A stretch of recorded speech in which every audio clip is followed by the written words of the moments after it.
1700 শতকে জন্ম নেওয়া অসাধারণ প্রতিভাবান জন ব্যাপটিস্টের নৃশংস মৃত্যুদণ্ড।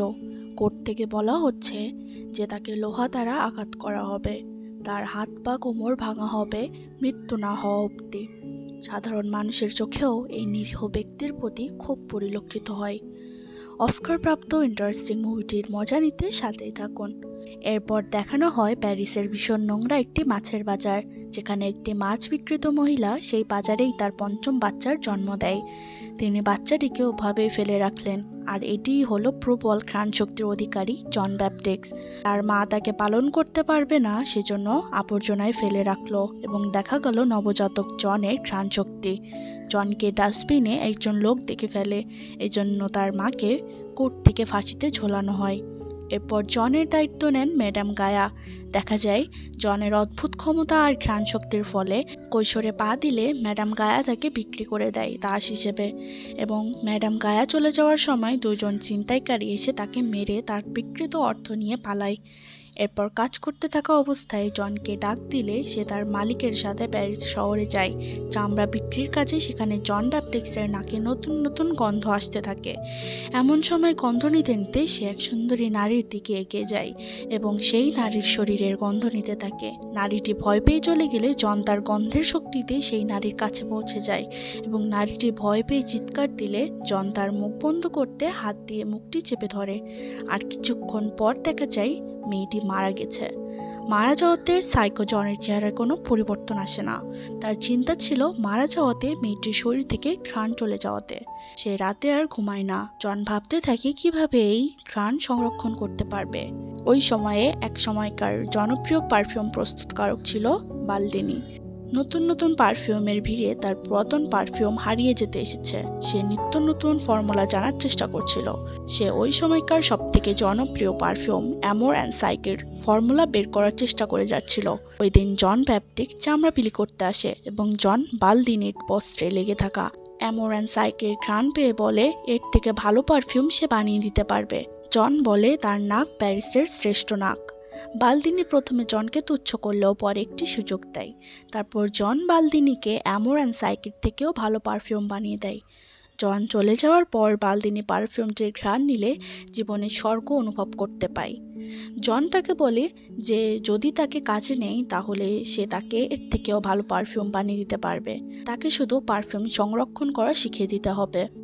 বালদিনি জনকে তার মালিক থেকে কিনে নেয়। জনকে বিক্রির পরে এই ব্যবসায়ীরও আঘাত পেয়ে পানিতে মৃত্যু ঘটে।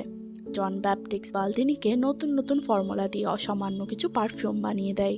এগুলোর মাধ্যমে বালদিনি আবারও তার অবস্থান ফিরে পায়। বালদিনি জনকে পারফিউমের নানা বিষয় জানাতে থাকে। সে বলে একটা পারফিউমের 3টা সেক্টর থাকে, প্রতিটি সেক্টরে 4টি করে নোট থাকে, সর্বমোট 12টি নোট মিলে একটি ভালো মানের পারফিউম তৈরি হয়।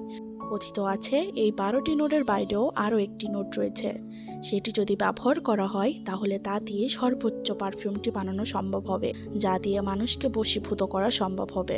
পৃথিবীতেই স্বর্গের অনুভূতি দিতে পারবে, এতটাই পাওয়ারফুল হবে সেই পারফিউমটি। জন অবাক হয়ে বালদিনের কথাগুলো শুনছিল এবং সে ভাবছিল একদিন সেই পারফিউমগুলো বানিয়ে দেখাবে। জন চাচ্ছিল কিভাবে ভালো মানের একটি পারফিউম দীর্ঘদিন সংরক্ষণ করা যায়। জন একটি পদ্ধতি শেখায়। সে 10,000 গোলাপ সংগ্রহ করে তা থেকে একটি মেশিনে সেই গোলাপগুলো সিদ্ধ করে আর বাষ্প ঘনীভূত করে, আর তা থেকে সেই গোলাপগুলোর সুগন্ধ ফোঁটা আকারে বেরিয়ে আসে। ফুলের পর জন অন্য অন্য জিনিসেরও সুগন্ধ বের করার চেষ্টা করে। একদিন রাতে বালদিনি দেখে জন কাঁদছে। সে বলে বালদিনি তাকে মিথ্যা বলেছে। সে এই পদ্ধতিতে কোনো জিনিসের সুগন্ধ নিতে পারছে না। জন চাই যে কোনো জিনিসের সুগন্ধ ধরে রাখতে। বালদিনি দেখে জন তার বিড়ালেরও এই পদ্ধতিতে ব্যবহার করেছে। বালদিনি এসব দেখে অনেক রেগে যায়। সে বলে প্রাণীর শরীর থেকে এভাবে সুগন্ধ বের করা যায় না। এটা শুনে জন অজ্ঞান হয়ে যায়। শরীর থেকে ঘ্রাণ নিতে না পারেই জন ধীরে ধীরে অসুস্থ হতে থাকে। তাকে যেভাবেই হোক কোনো না কোনো পদ্ধতিতে শিখতেই হবে। জনের এই অবস্থা দেখে বালদিনি ভীষণ চিন্তিত হয়ে পড়ে, কেননা জনের উপরেই তো এখন তার ব্যবসা। জন বলে অন্য কোনো পদ্ধতি তার জানা আছে কিনা। বালদিনি বলে চর্বির সাহায্যে প্রাণীর শরীর থেকে সুগন্ধ নেওয়া যায়, তবে পদ্ধতিটা তার জানা না থাকায় সে জনকে ক্রুশ শহরে যেতে বলে। বালদিনিকে জন 100টি ফর্মুলা দিয়ে শহরের উদ্দেশ্যে রওনা হয়।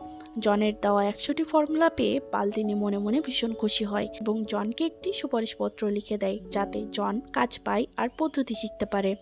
তবে বরাবরের মতোই জন দূর হওয়ার পরই বালতিনির বিল্ডিংটি ধসে যায় এবং সে মারা যায়।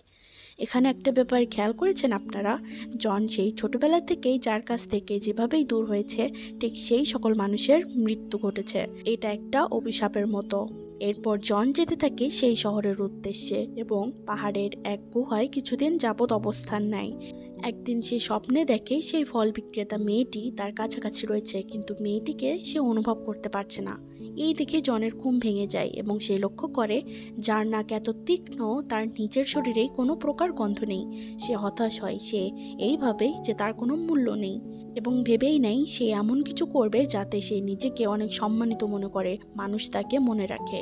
ক্রুজ শহরে ঢোকার সময় জন সেই আগের গন্ধটি পায় যেটি সে পেয়েছিল সেই ফল বিক্রেতা মেয়েটির কাছ থেকে। এই সুগন্ধি আসছিল লৌরা নামের এক মেয়ের শরীর থেকে। জন সুঘ্রাণ নিতে নিতে সেই মেয়ের বাড়ি অবধি পৌঁছে যায়। মেয়েটি ছিল এই শহরের ধনী প্রভাবশালী ব্যক্তি অ্যান্টনির মেয়ে। জন ক্রুজ শহরে ম্যাডাম অ্যানরফি নামে এক মহিলার কাছে কাজ শুরু করে। সেখানে সে প্রাণীর চর্বি থেকে সুগন্ধি বের করার 2টি পদ্ধতি শিখেছিল। জন যে কোনো পর্যায়ে যেতে পারে পৃথিবীর শ্রেষ্ঠতম পারফিউম বানাতে। এরই ধারাবাহিকতায় সুন্দর সুবাসের অধিকারী মাঠে কাজ করতে থাকা একটি মেয়েকে সে হত্যা করে ফেলে, আর তারপর সে তার শরীরটি সেই চর্বির সাথে সিদ্ধ করতে থাকে, কিন্তু সে সফল হয় না। এরপর সে দ্বিতীয় পদ্ধতি ব্যবহার করতে এক পতিতা নারীকে ভাড়া করে নিয়ে আসে, কিন্তু পতিতা নারীটি জন এর অদ্ভুত আচরণ দেখে রেগে চলে যেতে চাইলে জন তাকে পিছন থেকে আঘাত করে মেরে ফেলে, তার শরীরে চর্বির লেয়ার লাগিয়ে রাখে। তারপর সেই চর্বি তাপ দিয়ে সে সুগন্ধ বের করে আনতে সক্ষম হয়। এরপর জন ব্যাপটিক্স বালতিনির থেকে সোনা 13 বোতলের একটি সেট বানায়। সেই সেট পূরণের মাধ্যমে সে পৃথিবীর সবথেকে অলৌকিক সুঘ্রাণ তৈরি করবে, আর এই প্রত্যেকটা বোতলের জন্য লাগবে এক একটি নারী। এক রাতে লৌরার বাড়িতে পার্টির আয়োজন ছিল। সুযোগ পেয়ে জন সেখানে আসে। পার্টিতে লৌরারা লুকোচুরি খেলতে আরম্ভ করে। এমন সময় জন লৌরাকে ধরতেই যাবে, তখনই চলে আসে লৌরার ফিয়ন্সে এবং সে তাকে নিয়ে যায়। কিন্তু এই খেলায় থাকা 2 যমজ বোনকে জন তুলে নিয়ে যায় আর হত্যা করে এবং এই পদ্ধতিতে সুগন্ধি বানায়। এই হত্যা খবর সারা শহরে ছেয়ে যায়। শহরে কারফিউ জারি হয়ে যায়। সবাই তাদের মহিলাদেরকে নিরাপত্তায় রাখে। এদিকে লৌরার বাবাও তার মেয়েকে নিয়ে চিন্তিত ছিল। সেভাবে হত্যাকারী কোনো বিশেষ উদ্দেশ্য সাধনের জন্যই সুন্দরী মেয়েদের হত্যা করে চলেছে, আর লৌরা ছিল এই শহরের সবথেকে বেশি সুন্দরী। জন 12টি মেয়ে মেরে তার 12টি বোতল পূর্ণ করে, আর বাকি ছিল আরেকটি, যেটা সে লৌরাকে মেরেই নিতে চায়। সবাই এ থেকে নিস্তার পেতে চাচ্ছিল। এমন সময় খবর আসে গ্রেনাবল শহরে একজন লোক ধরা পড়েছে এবং স্বীকারোক্তি দিয়েছে সে নাকি মেয়েদেরকে হত্যা করেছে। এই কথা শুনে সকলে খুশি হয়ে যায় এবং উদযাপন করতে থাকে। কিন্তু অ্যান্টনি তদন্ত করে বলে এটা কোনো ভুল লোক হবে, কেননা তদন্তে পাওয়া গেছে হত্যাকারী বলেছে যে মেয়েদেরকে নির্যাতন করে মেরেছে, কিন্তু মেয়েগুলোর দেহে কোনো প্রকার নির্যাতনের ছাপ মেলেনি। এ থেকে বোঝা যায় খুনি অন্য কেউ। ব্যাপারটি অ্যান্টনি বুঝতে পারলেও জনগণ কিছুই বুঝতে পারে না। ফলশ্রুতিতে অ্যান্টনি তার মেয়েকে নিয়ে এই শহর ছেড়ে চলে যেতে থাকে। তখন জন লৌরার দেহের গন্ধ পায় এবং সেও তার পিছন পিছন যেতে থাকে। এমত অবস্থায় জন তাদেরকে হারিয়ে ফেললেও ঠিকই তার ঘ্রাণ শক্তির দরুন তাদের থাকার অবস্থান খুঁজে পায়। অন্যদিকে মারা সেই পতিতা মহিলার কাপড় আর পোশাক কুকুরটি মাটির নিচ থেকে বের করে আনে, আর এভাবে একে একে 12টি বস্ত্র উদ্ধার হয়। এবার পুলিশ জনকে হন্য হয়ে খুঁজতে থাকে। এদিকে জন অপেক্ষা করতে থাকে রাতের। রাত হলে জন অ্যান্টনির বালিশের নিচ থেকে চাবিটি নিয়ে লৌরাকে মেরে সুঘ্রাণ নিয়ে নেয়। এদিকে অ্যান্টনি দুঃস্বপ্ন দেখে যে তার মেয়েকে হত্যা করা হচ্ছে, আর বাস্তবে ঠিক তাই ঘটে। অ্যান্টনি খুবই মর্মাহত হয় এবং সে পাগলের মতন কাঁদতে থাকে। অন্যদিকে জন তার 13তম সুগন্ধি পেয়ে যায়, আর ঠিক তখনই পুলিশ তাকে খুঁজে নেয়। মুভি শিফট হয় শুরুতে, যেখানে জনকে তার মৃত্যুর সাজা জানানো হচ্ছিল।